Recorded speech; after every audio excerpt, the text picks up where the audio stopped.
What's up, everybody? We're back. Week 6 of Backyard Trash Talk. John, time is flying. We're already at week 6. How are you feeling tonight? Month and a half in, it has literally flown by. We shoot these late nights after our days are done, but we're having a great time with it. And I'm excited for tonight's episode. A lot to recap, but a lot to look forward to as well. Yeah, I appreciate, again, just before we start, everybody watching. We love doing it, and, we hope you guys love watching. But to start off, this past week we had the NFL draft in Nashville. Mm-hmm. The draft itself is turning into quite a spectacle. You may or may not have seen the actual shots of Nashville down the street. Absolutely packed. It was a crazy night, crazy couple days. Great draft. John, what are your major thoughts about the draft? What teams do you like? Yeah. What teams didn't you like? Yeah, well, first team I don't like, the bachelorette parties that didn't know that the draft was in Nashville. I can't really mistake them, but they're soon-to-be husbands or bridal parties, members that are married and have husbands that might be in the NFL. Should have let them know. That's on them. That's a big They deal. made headlines for being an idiot and then complained about it. Stupid. Anyway, let's jump back into it. Team I really like what they did was Jacksonville Jaguars. Yep.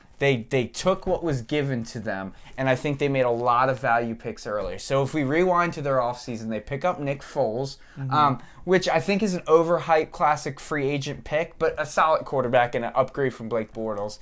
And then they go in the draft, and they don't expect Josh Allen to fall to them, but due to some suspicious picks, and we'll see if they are or not. Yeah. Josh Allen falls in their lap. They pick up a pass rusher on an already incredible defense. Mm-hmm. And then in the second round, the offensive tackle from Florida falls right into their lap. Some draft analysts had that.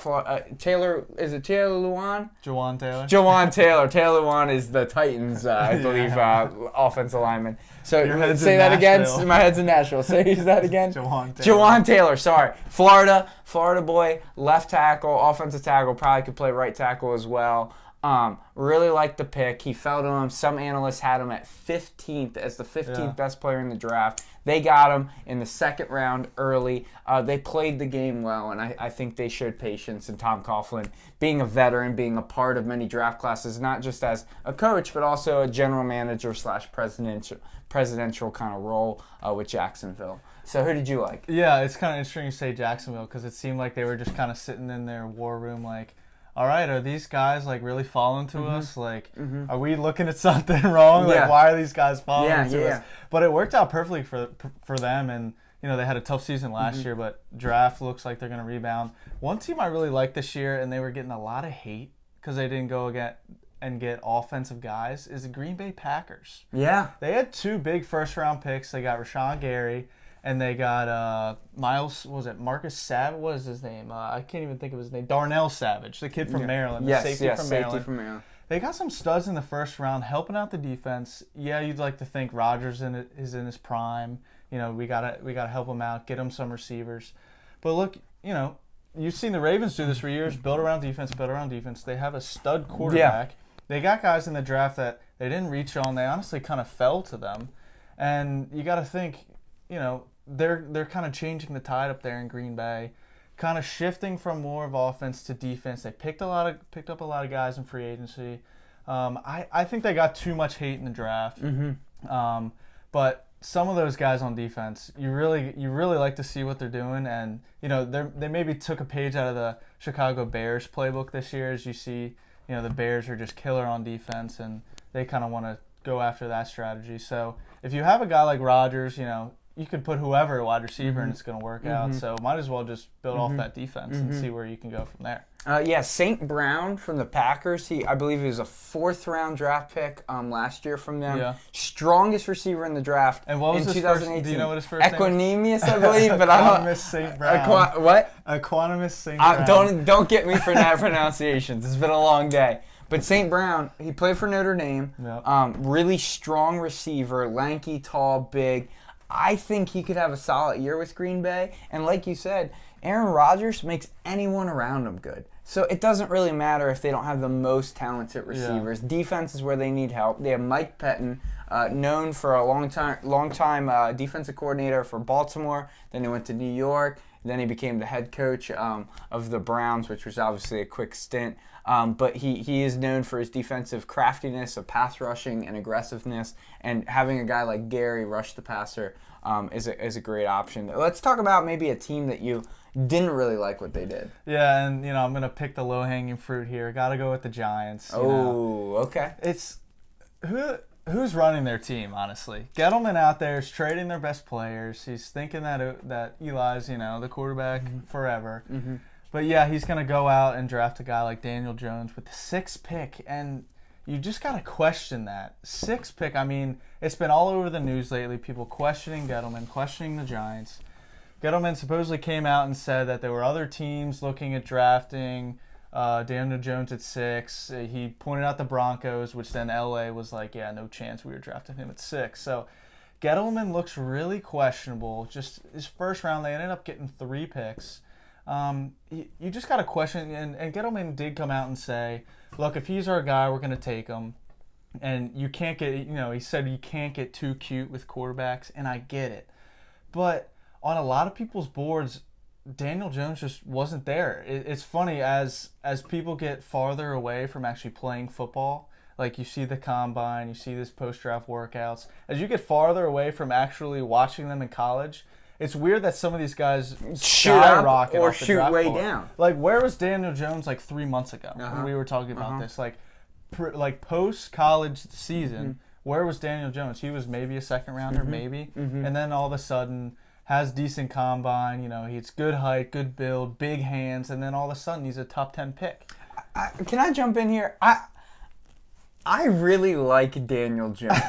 I do. A, I can pronounce his name. And B, one of our expert Madden scouts, Daniel Bechner, stumbled upon some game film on YouTube of Daniel Jones, specifically the Clemson game. When you watch him play Clemson, you can follow it on YouTube. He had a lot of quick throws that were really accurate, but he also took some shots, stood in the pocket against that great D-line, took some shots and threw some dime passes, but his receivers consistently dropped balls, and so they didn't fare too well against Clemson, but it wasn't really his fault, and I thought he fared pretty well against a top defense like that. However, I'm with you. 6 is a little bit of a reach. Do I think he's probably going to be a really good pro? I think he's going to be a solid pro. I do. But when you have Eli Manning, and you've said that he's your guy at least this year, why don't you ride Eli Manning out and then look at Tua next year, or potentially say, okay, Eli, do you have 2 years left? Because they were hyping him up. They're not like he's washed up. If he has 2 years left, maybe you look at him tanking in 2 years, and then you go get a guy like Trevor Lawrence. But I think Daniel Jones at 6 is the problem, not Daniel Jones. At 6 is the problem. If he gets him at 17, I think we say it's a great value pick. But there was too many good players on the board that could help that team. And with a running back like Saquon Barkley, that's what you need to build around if you're going to go offense, in my opinion. Yeah, and I kind of want to go on a little side tangent here and bring up kind of the guy that was a little bit controversial going around the draft, Josh Rosen. This was such an interesting story. Last year, great quarterback, and you look at this year, McShay and Kuiper both agreed that his grade last year was higher than anyone's grade. Any of the quarterbacks this year. Yeah. So this is what I don't understand, and how he wasn't a hotter commodity, that he had a better grade than any of these quarterbacks this year. It's almost like this year it's like, oh, these are the new shiny toys. Like this is the new thing that everybody wants to play with. But you got a guy who had a terrible offensive line in Arizona. He had no help at wide receiver. Larry Fitzgerald's 200 years old. I mean, they had nothing. Be careful, he's going to win a Super Bowl. He's wearing red and he's old. I've eaten my words there. Go Tiger. But I just don't understand it. Josh Rosen got no love. Yeah. And then he just gets obliterated on Twitter because he unfollows unfollowed the Cardinals. He does this, he does that. What do you want him to do in this situation? His team was clearly against him. The word was out for weeks that they were going to draft Kyler. And, what was he supposed to do in this situation? So I don't like that people are hating on Josh Rosen. And then I don't like that more teams didn't put more value into Rosen. Despite, he did have a rough year, but he had no help around him. I think if you have a rookie quarterback, a quarterback on a rookie deal, so a recently drafted quarterback that you believe in, I understand why you pass on Rosen. But other than that, if you have some sort of QB controversy, or if you have an established guy like Rodgers or like Brady who are on the back half of their career, maybe they have 4 more years left, I don't know why you don't try to get Rosen and see what happens for a second-round pick. Because if, let's say you're Brady, you win 12 games, 13 games, it's the end of the season, Rosen gets to start 1. Well, under Bill Belichick, he can look great for 1, maybe 2 games or the end of a game, and then they can flip him like they did Garoppolo. I just don't understand why, like you said, why he isn't worth more. I believe it was a 93 overall grade that McShay gave Rosen, which was higher than anyone else, like you said, and yet people treated it like this guy is washed up in the league. Definitely an issue, and I don't know if you saw the quote, but it actually said that his agent told him they were probably going to draft Kyler, and he said, that's fine. I guess I'm going to have to beat him in a QB competition. That's what I want out of a player. That's fine. I'll roll with the punches. I'll just beat him out and prove you guys wrong. So, yeah. Team that I originally didn't like what they did, but I'm going to give them a chance. The Oakland Raiders. And I'll tell you why. It was Rich Eisen brought up a good point. This is not my point. He said, when Mike Mayock was on NFL Network, if he liked a guy, what would happen? He would talk about him at the Senior Bowl. He would talk about him at the Combine. He would talk about him leading up to the draft. He would interview. And so a guy like Farrell, who goes 4th overall, would be talked about so much by Mike Mayock. And then Mike Mayock apparently only did 1 pre-draft mock draft, and that was the night before because NFL Network made him. He didn't like to do it. He probably would have had Farrell at least as an available player, even if it's not a prediction of where he goes. But because Mike Mayock is now a GM, of course he's not going to talk about a guy he likes. So if Kuiper and McShay don't see it, a guy like Farrell goes unnoticed. However, if Mike Mayock is still with NFL Network, does Farrell go unnoticed? No. And if Farrell was ranked high by Mike Mayock, we'd be like, okay, why are people not drafting this guy? But it's because no one's talking about him that we're concerned. It's a very interesting thought to think about. It's because Mike McShay and Kuiper didn't say so, but if Mike Mayock was an analyst still and he was talking about him, I don't think we would have questioned this pick. But because he hasn't been able to talk about him, we're questioning the pick. So that's just something I thought was interesting. They said that on Clemson's defense, he was standout leader, the best leader on the defense. That's who guys look to. Intangibles are important. I don't know if it's a 4th overall important, but it is important. They went Clemson heavy, and Clemson has a great culture, but at the end of the day, Gruden's got to create that culture. Dabo ain't their coach anymore. And so that's just an interesting thought and spin to put on it, but I'm excited to see how this whole experiment with Oakland goes, because their defense, they got a lot of high-character guys, and in their offense, they just traded for Antonio Brown, who literally trashed his own team to lower his trade value to screw his own team. So this cultural mindset is very interesting. So just something to look out for. As we kind of go on, first-round rookies, second-round rookies, maybe even, who do you think wins Offensive Rookie of the Year? You know, this is a tough one, you know, straight out of the draft. It's tough to say. Now that you have your teams, you get kind of different look at it, but I'm going to go with kind of a little curveball here. I'm going to go with Dwayne Haskins. And this is like, you know, our draft party's mad at you right now. I'm kind of stepping out of left field, but I just like the way he played. I think he was kind of overshadowed a little bit with Kyler Murray, obviously in the draft going number 1. And then all the Daniel Jones talk with the second quarterback. And Haskins was kind of just sitting there on the board and, you know, just waiting his time, you know, got a little fired up, as you could see, because he didn't go to his hometown Giants. I like the way he plays. I'm a big fan of him. He's, I think, the most accurate quarterback in the draft, and that's what translates well into the NFL. Now, if he can get some help at wide receiver, that's going to be big. But they're going to get Geis back at running back. They drafted Bryce Love. So they're going to have that kind of 1-2 punch at running back to kind of carry the burden a little bit, weight off his shoulders.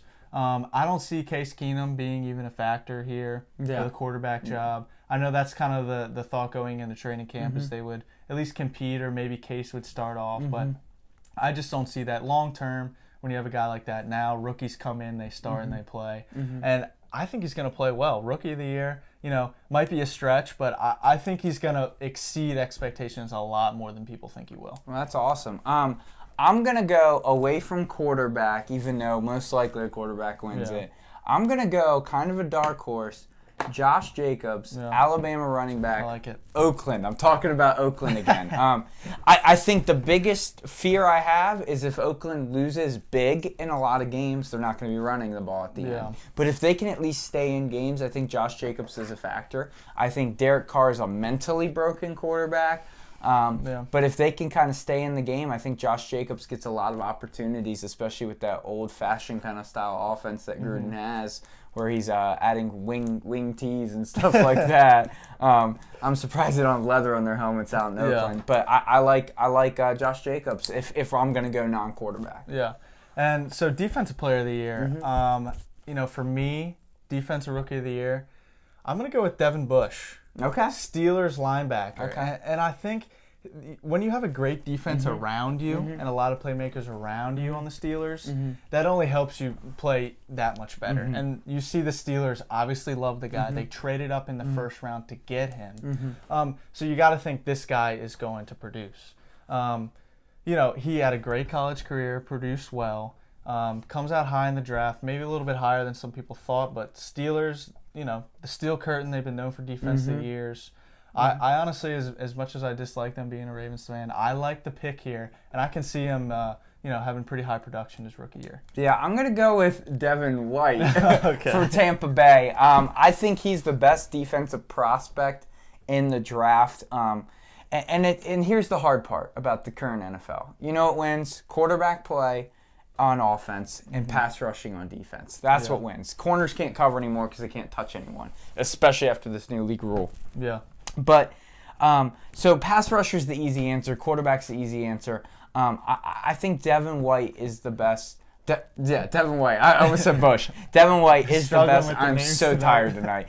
Devin White is the best defensive player in the draft. He did an interview with Adam Schefter a couple days before the draft, and just his goals are all super team-oriented, and I just think he is a phenomenal guy. I think Bruce Arians kind of has that spark where he can kind of thrive. And don't count out this defensive line just yet. They have some oldies, but some goodies. With Jason Pierre-Paul, you got Gerald McCoy, and then he's Gerald McCoy, Jason Pierre-Paul, and the rest of the gang right there. Sounds like a retirement home. Yeah, absolutely. But I think Devin White can kind of thrive and just kind of roam around a little bit as they continue to build around him. Yeah, no, I like that pick. And Tampa, jury's still out with Jameis, but we'll see this year. Jury's done. Jameis is done. Suck for Tua. All right, quick picks. I forgot. We got to talk about the hometown team. I'm so sorry. I jumping over the Ravens. I suck like tonight. That. All right, gentlemen and ladies, if there's ladies watching. Yeah, we got a good amount of fans. Let's just shout some out. Katie Anderson, always giving us a like. Family first. And Addison Dreyer, she's our youngest follower, 5th grader from Fording Christian Academy. Just had her last soccer game Thursday. Shout out to Addison as well. Thanks for the shout outs, John. But anyway, the Ravens. Overall, I think it's a great draft. They go out and get Hollywood Brown in the first round. Clearly setting the tone that they're going to build around Lamar, which I love to see it. It seems like there's a lot of split in the fan base right now with Lamar, and is he the real deal? Can he be the franchise quarterback? And I think the only way we can figure that out is to give him help. And he's not going to succeed without any help. So people... I've heard people that are the pessimists about the Ravens draft, or Lamar can't throw, why are we getting a wide receivers? Well, we're going to need to do something if you want him to succeed. If you want to be a bad team, then let's just let Lamar go out there and do whatever he wants. And that works so well with Flacco, giving him no weapons. Yes. So if we want Lamar to succeed, we have to give him the tools to succeed. So we go out and get Hollywood Brown. We trade up in the 3rd round to get Miles Boykin from Notre Dame. Big wide receiver, similar to like a DK Metcalf type of build. Big guy, blocking sort of wide receiver, which is going to be huge. Huge upside too. Huge upside. Huge. Quick. Fast, I should say fast, not quick. And then also in the 3rd round, we got, was it Jalen Jalen Ferguson, the DN, who set the sack record actually 45, in the NCAA. right? 45 sacks, and one of the key points there, Ozzie Newsome said one of the big things in DNs that carries over into the league is sacks. Production. And if you can produce sacks at whatever level, that usually carries over. And then one kind of the underdog picks is Trace McSorley, coming out of Penn State, the quarterback. He's gonna. I feel like he's gonna fill that Taysom Hill role, similar to how the Saints.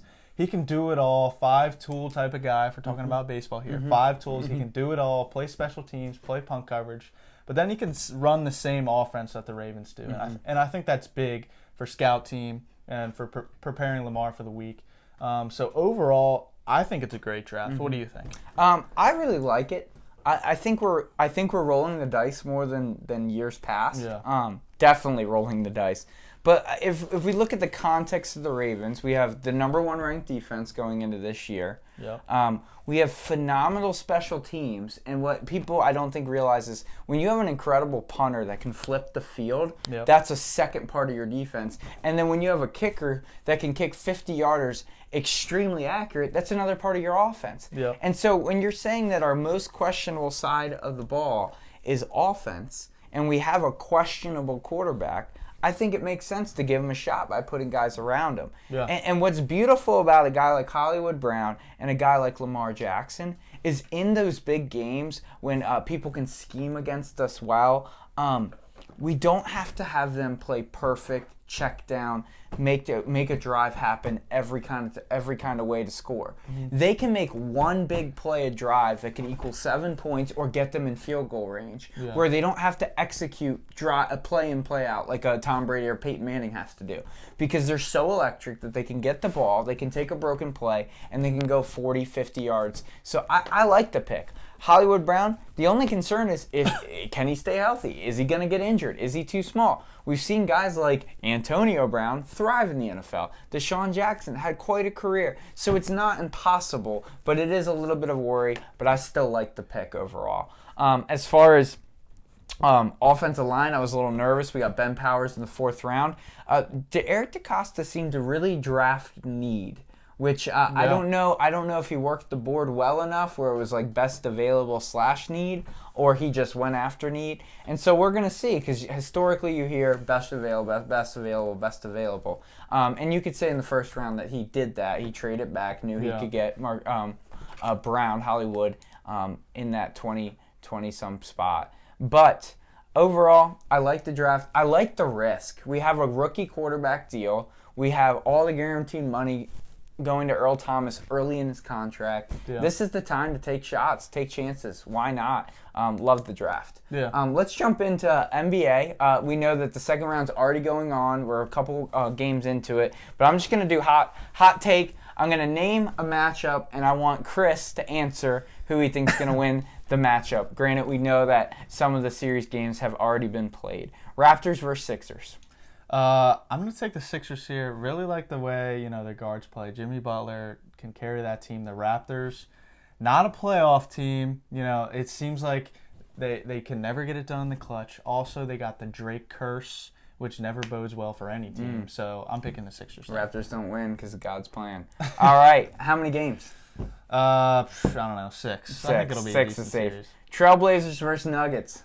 This series is irrelevant. I'm going to go Trailblazers. Damian Lillard's the GOAT. He's a meme lord. He hits great shots. And we need to flash that picture of him right now. Yes. All right, next. Boston versus Milwaukee. Yeah, this is a primetime one. This is very interesting. This is a great series. Finally, the NBA playoffs is heating up. The 1st round kind of lacked the storylines. Boring. This series is going to be interesting. I think it's going to go 7. But I'd like to think I'm going to side with our resident expert Scott Bolin. He picked the Bucks. Wow. So I'm going to have to go with the Bucks here. I do like Boston at home. It's tough to win in TD Garden, but I'm going to have to go with the Bucks here. Giannis is just tough to beat. Our expert Scott Bolin got absolutely fried in multiple group texts that I was in with him for his pick. So good luck. Way to stay loyal. I appreciate it. Rockets versus Golden State. Yeah, now this is more like the Rockets versus the refs, it seems like so far this series. They haven't gotten shafted on calls. But, gonna go with the Warriors. Too dominant, too powerful. KD's too good. Steph's too good. Clay's too good. When one is having a bad night, another one's having an amazing night. I just can't pick against them. Is there a guy that you just love watching in the NBA playoffs? Like just one player that you love watching? Not the best, not whatever. Just I like watching him. This is kind of an underrated pick, but I really like Jason Tatum. Okay. Duke guy, Duke grad, plays the game well, plays the game smart. He's a young kid. Shout out L. Gilbert, Duke fan. Big Duke fan. Put me onto him. But Jason Tatum it just seems like he's like Kobe out there almost. He doesn't, show much emotion. He's not there for the flash. He's there to play basketball. He's there to put up points. And the kid's like 21, 22. And, out there in the playoffs, like he's been there 100 times. He's just fun to watch, and he's a great shooter. Okay, awesome. We're going to change pace. I want to go back to football real quick. Oh, we're going back. Back to football. Rewind. Hot take stance about the draft. Yep.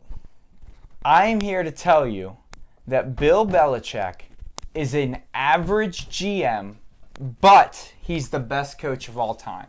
Hear me out. When we look back at his drafts, he has not hit on as many picks as you think he has hit on. Now, he's developed guys. Obviously, Brady goes in the 6th. That's what everybody's thinking right now.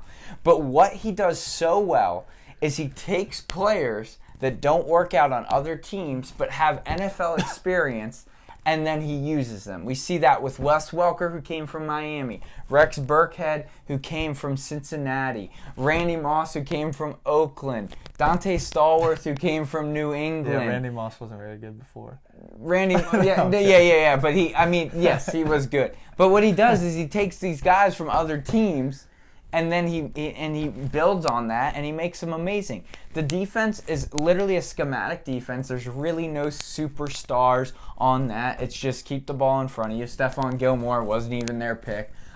So if you look at prime guys on their team, besides offensive line and Brady, not really impressed with their draft. But he is so incredible at coaching. And maybe you could argue, hey, he picks the right guys to coach up. He picks smart guys. But I think he's an average GM, but an excellent coach. And I think he is overrated as a GM. People see him as a genius, as a GM. And I just think he's a really good coach, and it covers up a lot of his GM mistakes. Yeah, and I'm not going to go against what you're saying. I do agree that he's obviously an amazing coach. But GM... I don't think it's being an overrated GM. I think it's just he goes after guys that he will fit well in the system and not necessarily high talent guys, big name guys. I think he knows what he's looking for in a player. And that doesn't necessarily mean he's a great or bad GM. I just think he's been in the league so long, he's done it for so long, he's won for so long that he knows the type of guy that he's looking for. And, when you look at their draft this year, you might not see the big names. They might not get a great draft grade, but at the end of the day, they're going to win. Patriots are always going to win. As long as Belichick's there, as long as Brady's still chucking the rock, Pats are going to be good. And, at the end of the day, it just comes down to him coaching and being a GM that can find his right guys. Yeah.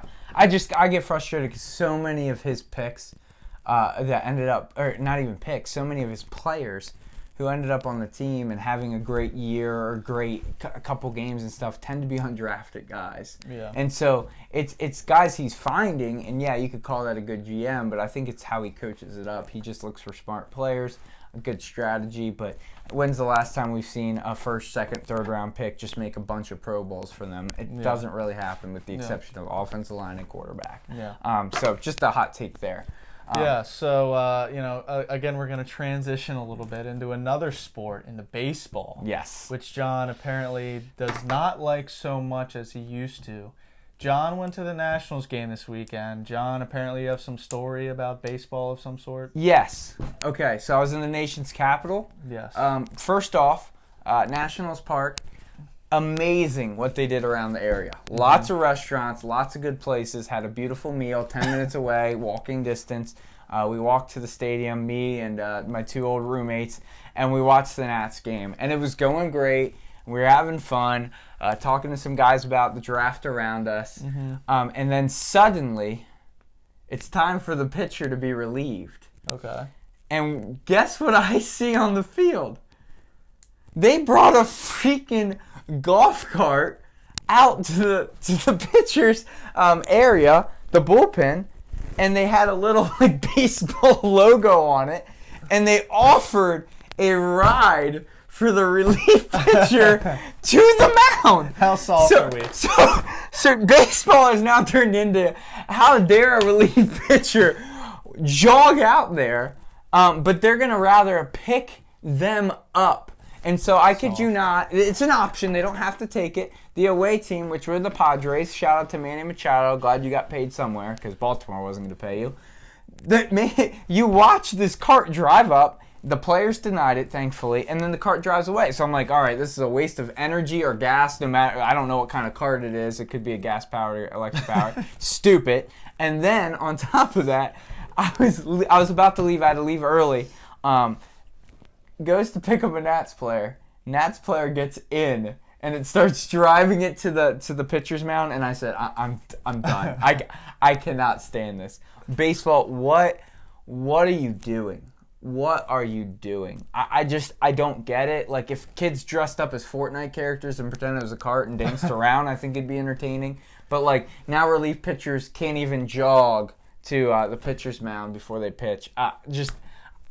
I want to like it. I went. I paid money to go, and I'm trying to like it. But stuff like that happens, and I'm frustrated. Yeah, and we talked about it last week, how just the MLB as a brand, as a whole, as a sport, it's just really trending in the wrong direction. They're doing a lot of things opposite of what the other leagues are doing. And you brought up a good point last week with the highlights. You can't even post highlights.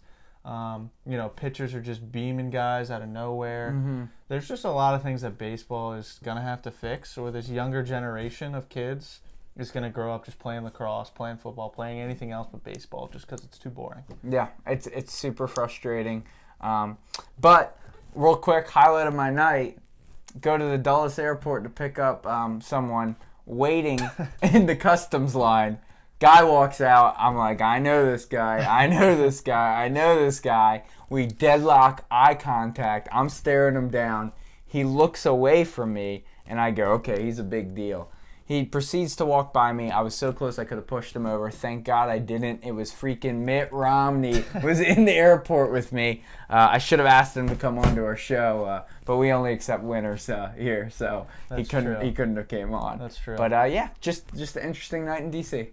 Wow, and how do you not know who Mitt Romney is? Dude, when they're real looking, it's just a little different. And I knew him, but I could not pin it. Especially watching the draft on ESPN and NFL Network, I saw a lot of commentators. They all kind of had that look. I was like, did this guy do a game on CBS? I just couldn't figure it out, but eventually I did. It was Mitt Romney, and it's just funny how they're not as big as you always think. They're always smaller than you think. All right, well, you can cut this part once you know we start talking about Mitt Romney, the show has just fallen off the rails.